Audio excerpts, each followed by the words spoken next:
जय माता दी दोस्तों। माता रानी आपकी सारी मनोकामनाएं पूर्ण करें और आप जीवन में खूब सारी तरक्की करें। इसी के साथ आज का जो वीडियो है वो मैं शुरू कर रही हूँ। दोस्तों आज के वीडियो में मैं आपको नवरात्रि की बिल्कुल सरल पूजा विधि जो है वो दिखा रही हूँ। इससे पहले मैंने एक और वीडियो जो है वो डाल रखी है। अगर आपको थोड़ी सी पूजा जो है वो अलग तरीके से करनी है तो आप उस पर देख के जो है वो कर सकते हैं। यहाँ पे बहुत सारी बहनें जो बहुत ज़्यादा बिजी होती हैं उनको एकदम सरल पूजा विधि जो है वो चाहिए होती है। तो यहाँ पे मैं बिल्कुल सरल पूजा विधि जो है वो आप सबके साथ शेयर कर रही हूँ। तो आपको सबसे पहले क्या करना है, एक जगह जो है वो अच्छे से साफ़ सुथरी कर लें और इस तरीके से चौकी या पाटा जो है वो बिछा लें और उसके ऊपर कोई भी लाल कपड़ा जो है वो बिछा लेना चाहिए। इसके बाद आपको क्या करना है, इसके बाद आपको जो माता जी हैं उनको करना है विराजमान। तो जब हम किसी भी मूर्ति को, फोटो को, माता जी को, भगवान को, किसी को विराजमान करते हैं तो थोड़े से चावल का जो आसन है वो दिया जाता है। अब जैसे मैं एकदम सरल पूजा विधि बता रही हूँ तो बिल्कुल सरल ही चीज़ों का जो है वो मैं बताऊँगी। यहाँ पे मैंने लिए हैं थोड़े से चावल और चावल जो है वो यहाँ पे मैं थोड़े से रख दूँगी, साथ ही साथ यहाँ पे थोड़े से चावल जो है वो भी रख दूँगी और यहाँ पे साथ ही साथ यहाँ पे जो चावल है वो रख दूँगी। मतलब मैंने 4 जगह चावल जो है वो रखे हैं। क्यों रखे हैं ये आप आगे देख पाएंगे। 4 जगह चावल रखे हैं तो जो पहली जगह है वहाँ पे हम ये देखिए माता जी की जो भी फ़ोटो तस्वीर है वो हम इस प्रकार से विराजमान कर देंगे। इस प्रकार से माता जी की फ़ोटो हो गई। साथ ही साथ में जो हम मान लीजिए 9 दिन का व्रत रखते हैं तो हमें कलश की स्थापना करनी होती है, लेकिन यहाँ पे बहुत ज़्यादा तामझाम आपको नहीं करना है। आप एक लोटा ले लें, उसमें जल भर लें, चाहे मिट्टी का हो या किसी भी धातु का हो, उसमें जो जल है वो भर लें, थोड़े से चावल और 1 रुपये का सिक्का जो है वो डाल दें। ज़्यादा कुछ ना डालें। अगर आपके पास चीज़ें नहीं है तो कोई दिक्कत नहीं, आपको परेशान नहीं होना। थोड़े से चावल और 1 रुपये का सिक्का जो है वो डाल के, अगर पंचपल्लव हैं मतलब आम या अशोक के पत्ते हैं तो आप डाल दें, नहीं है तो कोई दिक्कत नहीं। उसके बाद क्या किया है, उसके बाद यहाँ पे 1 कटोरी चावल लिए, उसके ऊपर मैंने 11 रुपये जो है वो रख दिए हैं। आप अपने सामर्थ्य के अनुसार पैसे जो हैं वो रख सकते हैं। इसके बाद ये जो कलश है, ये जो मान लीजिए कलश है, ये मैंने रख दिया है माता जी के दाहिनी साइड में। तो इस तरीके से आपको रख देना है। पंचपल्लव है तो लगाएं, नहीं है तो कोई दिक्कत नहीं है।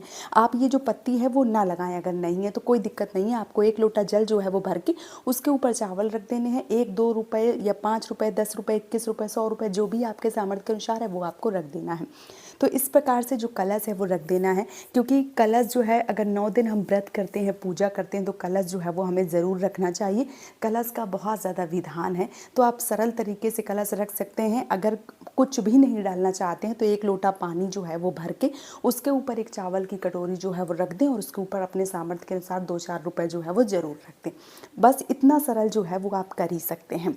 और 1 दिन पहले दिन ये कलश रख देंगे, उसके बाद आपको ये दशहरा वाले दिन कलश जो है वो उठाना है। बाकी 9 दिन इसको बिल्कुल भी हाथ जो है वो नहीं लगाना है। जब आप पूजा करेंगे तो इसमें भाव रूपी स्नान जो है वो करवा के और पैर छू लेंगी, आरती जो है वो दिखा देंगी। बाकी इसमें कुछ नहीं करना है, ठीक है। ये क्लियर हो गया। इसके बाद जो मैंने मूर्ति रखी है उसके बाद चाहे आप गणेश भगवान जो है वो सुपारी के रूप में रखें या आपके पास छोटे से कोई भी गणेश भगवान है तो आप रख लीजिए। इस तरीके से मेरे पास है तो मैंने यहाँ पे जो गणेश भगवान है वो इस तरीके से विराजमान कर दिए हैं। आप चाहें तो इनको पान के पत्ते के ऊपर भी विराजमान जो है वो कर सकते हैं। अब आपको क्या करना है, अब आपको जो एक दीपक है वो रखना है, क्योंकि जो दीपक होता है वो हमारी पूजा का साक्षी होता है। तो जो दीपक है वो हमें ज़रूर रखना है। इसके बाद जो चावल रखे हैं उसके ऊपर हम रख देंगे दीपक, क्योंकि जब हम दीपक रखेंगे तो अग्निदेव जो है वो प्रज्वलित हो जाएंगे और हमारी पूजा के साक्षी जो है वो अग्निदेव होंगे। इस प्रकार से आपको रख देना है। अब आपको क्या करना है, अब आपको एक फूल लेना है और थोड़े से चावल लेना है और संकल्प लेना है, अपना नाम, अपना गोत्र जो है वो लेके कि हे माता जी, मैं 9 दिन का व्रत जो है वो कर रही हूँ, आप इस व्रत को पूर्ण करें, कोई भी विघ्न और बाधा जो है वो ना आए। ये जो संकल्प है वो आपको ज़रूर लेना चाहिए अगर आप 9 दिन का व्रत जो है वो कर रही हैं। तो इस प्रकार से बोलने के बाद में आपको क्या करना है, अब आपको भाव रूपी स्नान जो है वो करवाना है। तो भाव रूपी स्नान के लिए आपको क्या करना है, आपको एक इस तरीके से लोटा लेना है, उसमें लेना है है जल, और यहाँ पे ये फूल जो है वो लेके मैं करवाऊँगी स्नान, क्योंकि जो भाव रूपी स्नान है वो हमें करवाना है, बहुत ज़्यादा गीला जो है वो हमें नहीं करना है। तो सबसे पहले हम यहाँ भाव रूपी स्नान जो है वो दीपक को करवाएंगे, गणपति भगवान को करवाएंगे, उसके बाद करेंगे कलश को, और उसके बाद करेंगे माता जी को। इस प्रकार से भाव रूपी स्नान जो है वो आपको करवा देना है। भाव रूपी स्नान जो है वो करवाने के बाद में आपको ओढ़ानी है चुनरी। तो इस प्रकार से माता जी को जो है वो चुनरी उड़ा दीजिए। तो ये देखिए, तो ये देखिए माता जी को लाल पीली जो भी चुनरी है वो आप उड़ा दीजिए। और यहाँ पे जो गणपति भगवान है वो आप चाहें तो कोई वस्त्र जो है वो उड़ाइए, अगर नहीं है तो आप कलावा जो है वो वस्त्र रूपी इस प्रकार से समर्पित कर सकते हैं। इसके साथ ही साथ आप जो कलश है उसको भी कलावा जो है वो समर्पित कर सकते हैं। वैसे तो आपने कंठ में कलावा जो है वो बांध रखा है, फिर भी अगर आप समर्पित कर देते हैं तो कोई दिक्कत जो है वो नहीं है। इसके बाद आपको क्या करना है, जो तिलक है वो आपको करना है। तो किस प्रकार से तिलक करना है आपको, हल्दी, चावल, रोली, कुमकुम, जो भी आपके पास है, जिस भी प्रकार से आप कर रहे हैं पूजा, जैसे चंदन से तिलक जो है वो भगवान गणेश को करते हैं, और रोली या कुमकुम से जो है वो माता जी को करते हैं। तो इस प्रकार से जो तिलक है वो आपको कर देना है। उसके बाद चढ़ाना है आपको अक्षत। तो अक्षत के रूप में जो मतलब खड़े चावल हैं वो हम यहाँ पे चढ़ा रहे हैं माता जी को भी और गणपति भगवान को भी। साथ ही साथ दीपक का जो पूजन है वो भी हमें करना है। तो इस प्रकार से जो दीपक का पूजन है वो हम कर देंगे, और दीपक को भी जो अक्षत है वो हम चढ़ा देंगे। यहाँ पे थोड़ा सा तिलक जो है वो हम कलश को भी कर देंगे, और कलश में भी जो अक्षत है वो हम चढ़ा देंगे। इस प्रकार से आपको करना है। और इसके बाद आपको जो भी पुष्प हैं आपके पास वो आपको समर्पित करना है। तो यहाँ पे देखिए गणपति भगवान को, और जो हमारा अग्निदेव है, जो हमारा दीपक है उसको, साथ ही साथ कलश को और माता जी को जो हम फूल है वो चढ़ाएंगे। मिल जाते हैं तो आप ज़रूर चढ़ाइए फूल। इस प्रकार से जो फूल है वो समर्पित करने के बाद में जो मीठा है हमें वो चढ़ाना चाहिए। तो जो भी मीठे के रूप में आपके पास है वो आपको चढ़ाना चाहिए। मैं बोलूँगी कि मीठे के रूप में आपको बतासा जो है वो ज़रूर चढ़ाना चाहिए। तो यहाँ पे जो बतासे का भोग है वो मैं यहाँ पे रख दूँगी इस प्रकार से। और इसी के साथ साथ जो भी आपके पास मौसमी फल हैं वो आप ज़रूर रख दें। तो यहाँ पे मैं जो केला है और यहाँ पे जो सेब है वो रखे दे रही हूँ। जो भी आपके पास है वो आपको ज़रूर चढ़ाना चाहिए। इस प्रकार से जो भोग प्रसाद है वो आपको चढ़ाना चाहिए। यहाँ पे बिल्कुल सरल पूजा विधि जो है वो दिखा रही हूँ। अगर आप पान का पत्ता मिल जाता है तो पान के पत्ते के ऊपर आपको 2 लौंग, 2 इलायची और जो बतासा है वो रख के चढ़ाना है। अगर नहीं है तो कोई दिक्कत नहीं है। तो आपको क्या करना है, 2 जो लौंग का जोड़ा है वो एक बतासे के ऊपर रख के माता जी को जो है वो समर्पित करना है।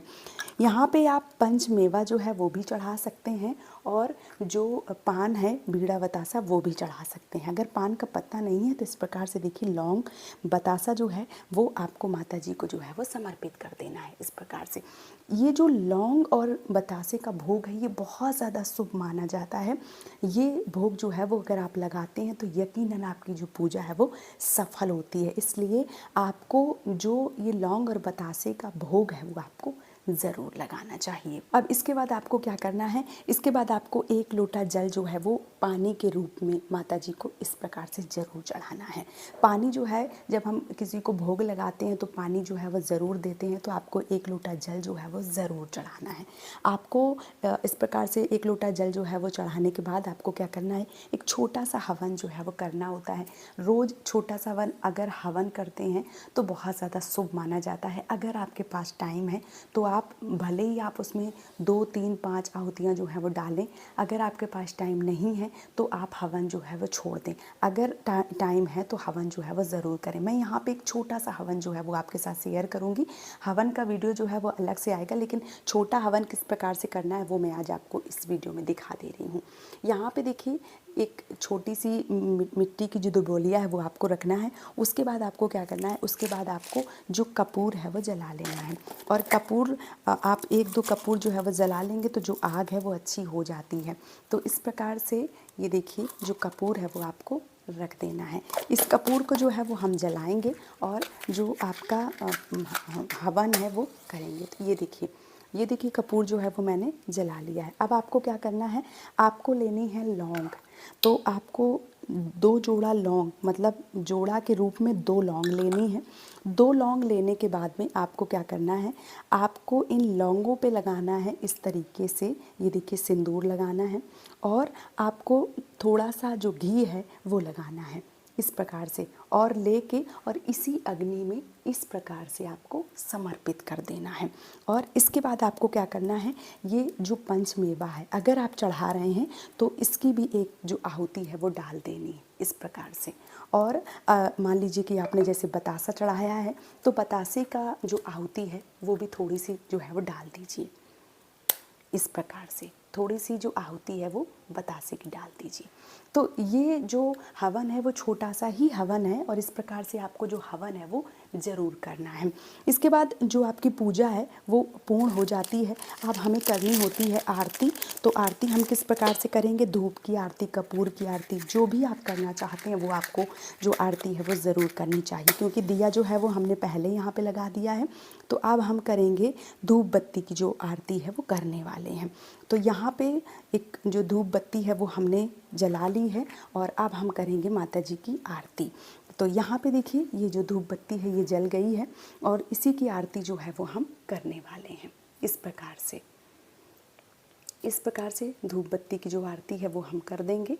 और ये देखिए आरती जो है वो करने के बाद में आपको क्या करना है, आपको करवाना है आचमन। तो आचमन करवाने के लिए जब आपकी आरती जो है वो हो जाती है तो आपको थोड़ा सा जो जल है वो हाथ में लेके, थोड़ा सा जो जल है वो हाथ में लेके आपको, और 3 बार, चाहे तो आप हवन के इस तरीके से 3 बार कर सकते हैं या आप पूरी पूजा में इस प्रकार से 3 बार जो है वो करके और जो पानी है वो आपको इस प्रकार से छोड़ना होता है। तो ये होता है आपका आचमन करवाना। बस इतनी ही सरल पूजा जो है वो आपको करनी है। तो ये पूजा जो है वो आप सबको कैसी लगी है, कितनी सरल पूजा जो है वो मैंने बताई, आप सबको अगर पसंद आई है तो मुझे ज़्यादा से ज़्यादा सपोर्ट करें और इस चैनल को सब्सक्राइब करें, वीडियो को लाइक करें। आप सभी माताओं बहनों को नवरात्रि की ढेर सारी शुभकामनाएं। जय माता दी।